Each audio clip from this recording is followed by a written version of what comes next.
នៅក្នុងពេលថ្មីនេះស្ថានទូតចិនដែលប្រចាំនៅក្នុងទីក្រុងបាងកកនៃប្រទេសថៃបានជំរុញឲ្យថៃធ្វើការស៊ើបអង្កេតជាបន្ទាន់និងយ៉ាងស៊ីជម្រៅនៅក្នុងករណីអសន្តិសុខដែលប្រជាជនរបស់ថៃបានព្រួតគ្នាប្រើប្រាស់នៅអំពើហិង្សាទៅលើជនជាតិចិន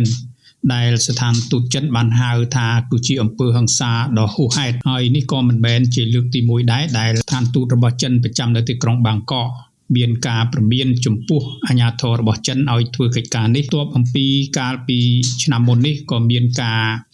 ផ្ទុះឡើងទៅលើអំពើហិង្សាក៏ដូចជាការចាប់នៅចម្រិតនៃអ្នកសិល្បៈដ៏ល្បីរបស់ប្រទេសចិនផងដែរដែលធ្វើឲ្យប្រជាជនចិននឹងមានការភ័យខ្លាចហើយក៏មានប្រទេសចិនក៏ដូចជាបណ្ដាប្រទេសមួយចំនួនក៏មានការប្រកាសអំពីការឲ្យប្រុងប្រយ័ត្នទៅលើតំបន់មួយចំនួនបើសិនជាពលរដ្ឋរបស់គេទៅកាន់ប្រទេសថៃនោះឥឡូវនេះយើងមកតាមដានតើស្ថានទូតចិននឹងគឺជំរុញឲ្យថៃធ្វើការស៊ើបអង្កេត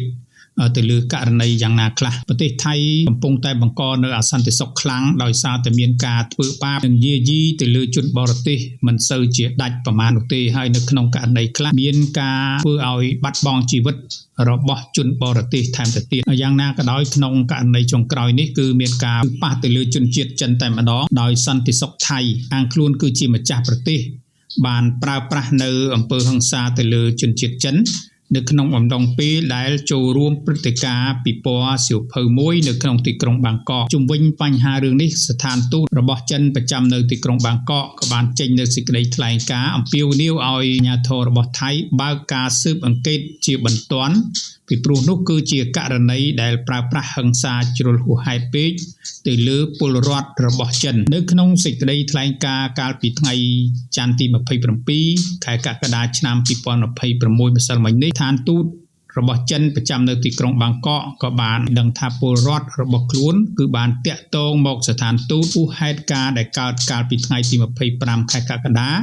ដោយមានការបណ្ដេញចេញអំពីកម្មវិធីទាំងបង្ខំហើយមានការប្រើប្រាស់ហិង្សាជ្រុលហួសហេតុអាចទទួលយកបានពីសំណាក់សន្តិសុខនោះទៀតផងដូច្នេះហើយស្ថានទូត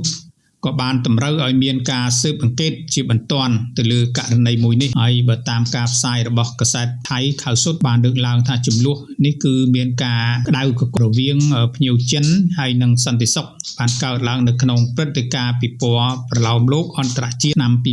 2026ហើយក្រុមហ៊ុនរៀបចំកម្មវិធី GMM TV ក៏បានទទួលស្គាល់ថាពិតជាមានការប្រើប្រាស់ហិង្សាហួសហេតុទៅលើភ្ញៀវជនជាតិចិនមែនហើយក៏បានចេញមុខនៅក្នុងការសុំទោសជាសាធារណៈរួចហើយដែរនៅក្នុងខ្សែរបស់ថៃនេះបានបញ្ជាក់ថាតើការសុំទោសឬក៏ការស៊ើបអង្កេតត្រូវបានបញ្ចប់យ៉ាងណានោះទេពីព្រោះថាបើយោងទៅតាមស្ថានទូតរបស់ប្រទេសចិននៅទីក្រុងបាងកកនេះគឺមិនទាន់ចេញសេចក្តីថ្លែងការណ៍បញ្ជាក់បន្ថែមថាតើការបញ្ចប់នៅអង្គហេតុនៃការស្រាវជ្រាវទៅលើអំពើហិង្សាដ៏ហួសហេតុនេះគឺបណ្ដាលមកពីអ្វីឲ្យបានច្បាស់លាស់នោះដែរមានបងប្អូនប្រជាជនយើងជាច្រើនធ្លាប់បានដឹងរួចមកហើយថាក្នុងរយៈពេល2023ដល់2026នេះគឺមានសេចក្តីរាយការណ៍ជាច្រើនថាភ្ញៀវរបស់ចិនទៅកាន់ប្រទេសថៃនោះគឺមានការធ្លាក់ចុះនៅក្នុងគណៈពេលដែលមានការព្រួយបារម្ភអំពីសុវត្ថិភាពតែបញ្ហាសំ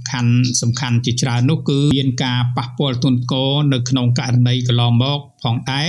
ដូចជាករណីដែលប៉ះពាល់ខ្លាំងបំផុតនៅដើមឆ្នាំ2025នៅក្នុងករណីរបស់ឈ្មោះវ៉ាងស៊ីដែលបានជាអ្នកសិល្បៈដ៏ល្បីល្បាញមួយក្លាយទៅជាព័ត៌មានដ៏ធំនៅក្នុងប្រទេសចិនគឺលោកត្រូវបានលបងថាមានការងារសម្ដែងនៅក្នុងប្រទេសថៃក៏ប៉ុន្តែបន្ទាប់មកក៏ត្រូវបាននាំឆ្លងទៅតំបន់ព្រំដែនដែលជាប់ពាក់ព័ន្ធទៅនឹងបណ្ដាញឆបោកឆ្លងដែនហើយករណីនេះក៏ធ្លាប់បានធ្វើឲ្យមនុស្សជាច្រើននៅក្នុងប្រទេសចិននឹងមានការព្រួយបារម្ភអំពីការធ្វើដំណើរទៅកាន់ប្រទេសថៃពាក់ព័ន្ធទៅនឹងផលប៉ះពាល់ទៅលើវិស័យទេសចរវិញករណីនេះគឺទីភ្នាក់ងារទេសចរនៅក្នុងប្រទេសចិនមួយចំនួនក៏បានរាយការណ៍អំពីការលុបចោលនៅការកក់នៃដំណើរកម្សាន្តទៅកាន់ប្រទេសថៃហើយអ្នកធ្វើដំណើរជាច្រើនបានបដូរទិសដៅទៅកាន់ប្រទេសដទៃទៀតផងដែរហើយអាជ្ញាធរថៃនេះក៏បានព្យាយាមបញ្ជាក់ថាតំបន់ទេសចរសំខាន់គឺមានសុវត្ថិភាពបង្កើននៅវិធានការការពាររបស់ខ្លួនតាក់ទងទៅនឹងជំហរដែលពាក់ព័ន្ធទៅនឹងភាពសន្តិសុខមួយចំនួននៅក្នុងប្រទេសថៃនេះរដ្ឋាភិបាលនៃប្រទេសចិនបានហាមឃាត់ពលរដ្ឋរបស់ខ្លួនមិនឲ្យទៅកាន់ប្រទេសថៃនោះទេ ក៏ប៉ុន្តែផ្ទុយទៅវិញអាជ្ញាធរបានចេញសេចក្តីណែនាំថាឲ្យមានការប្រយ័ត្នចំពោះការផ្សាយពាណិជ្ជកម្មការងារដែលគួរឲ្យសង្ស័យហើយកុំធ្វើដំណើរទៅកាន់តំបន់ព្រំដែនដែលមានការហានិភ័យឲ្យមានការប្រើប្រាស់ក្រុមហ៊ុនទេសចរដែលអាចទុកចិត្តបាននៅក្នុងនោះក៏មានភ្ញៀវចិនខ្លះក៏នៅតែមានការបារម្ភទៅតាមការស្ទង់មតិនិងការវិភាគរបស់សារព័ត៌មានមួយចំនួនបានបង្ហាញនៅកត្តាសំខាន់មួយចំនួនផងដែរដូចជាការភ័យខ្លាចនៃការចាប់ជំរិតនិងការលបួងទៅបណ្ដាញសង្គមបោកប្រាស់វីដេអូនិងព័ត៌មានទៅលើបណ្ដាញសង្គមដែលផ្សព្វផ្សាយយ៉ាងទូលំទូលាយការយល់ឃើញថាបណ្ដាញឧក្រិដ្ឋកម្មឆ្លងដែននៅតំបន់ព្រំដែននៅតែជាបញ្ហាទាក់ទងទៅនឹងបញ្ហាទាំងអស់នេះគឺជារឿងមួយដែលធ្វើឲ្យមិនមែនតែប្រទេសចិនទេ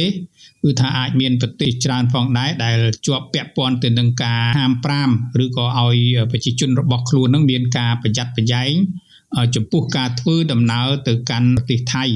បើទោះបីជានៅទូទាំងប្រទេសមិនត្រូវបានហាមឃាត់ទាំងស្រុងក៏ប៉ុន្តែមានការហាមឃាត់នៅក្នុងតំបន់មួយចំនួនផងដែរនៅក្នុងនោះគឺមានប្រទេសចំនួន20នៅក្នុងការហាមឃាត់ដូចជាសហរដ្ឋអាមេរិកកាណាដាអង់គ្លេសអូស្ត្រាលីជប៉ុនចិនកូរ៉េខាងត្បូងសិង្ហបុរីអាល្លឺម៉ង់បារាំងអីជាដើមនេះប្រទេសទាំងអស់នេះគឺមានការហាមឃាត់ខុសៗគ្នានៅក្នុងកម្រិតណែនាំក្នុងគណៈពេលដែលទៅកាន់ប្រទេសថៃនៅក្នុងកម្រិតទៅតាមតំបន់ដែលពួកគេគួរតែជៀសវាងប៉ុន្តែការហាមឃាត់នៃការណែនាំនេះគឺវានៅក្នុងកម្រិតខុសៗគ្នាផងដែរដូចជាសហរដ្ឋអាមេរិកនេះគឺគ្រាន់តែមានការណែនាំតាមលក្ខណៈធម្មតាតែប៉ុណ្ណោះហើយដោយឡែកសម្រាប់ចក្រភពអង់គ្លេសនេះក៏មានការធ្វើដំណើរទៅប្រទេសថៃផងដែរក៏ប៉ុន្តែមានតំបន់ខ្លះគឺត្រូវបានចក្រភពអង់គ្លេសមានការឲ្យជៀសវាងជាពិសេសគឺនៅក្នុងតំបន់ថៃនៅភាគខាងត្បូងហើយប្រទេសកាណាដាវិញគឺមានការហាមពលរដ្ឋរបស់ពួកគេនឹងឲ្យមានការប្រុងប្រយ័ត្នខ្ពស់ទៅកាន់តំបន់ខាងភាគខាងត្បូងនៃប្រទេសថៃផងដែរដោយឡែកប្រទេសអូស្ត្រាលីនេះក៏មានការឲ្យប្រុងប្រយ័ត្នខ្ពស់ផងដែរនៅក្នុងគណៈពេលដែលទៅប្រទេសថៃនូវេសេឡង់នេះក៏មានឲ្យប្រជាពលរដ្ឋគេនឹងមានការប្រុងប្រយ័ត្នជប៉ុននឹងក៏ឲ្យមានការប្រុងប្រយ័ត្នផងដែរដោយឡែកកូរ៉េខាងត្បូងក៏ឲ្យមានការប្រុងប្រយ័ត្នហើយប្រទេសចិននឹងក៏ឲ្យមានការប្រុងប្រយ័ត្នប្រទេសសិង្ហបុរីបារាំងអាល្លឺម៉ង់ក៏សុទ្ធតែឲ្យមានការប្រុងប្រយ័ត្នផងដែរគឺមិនដៅទៅលើ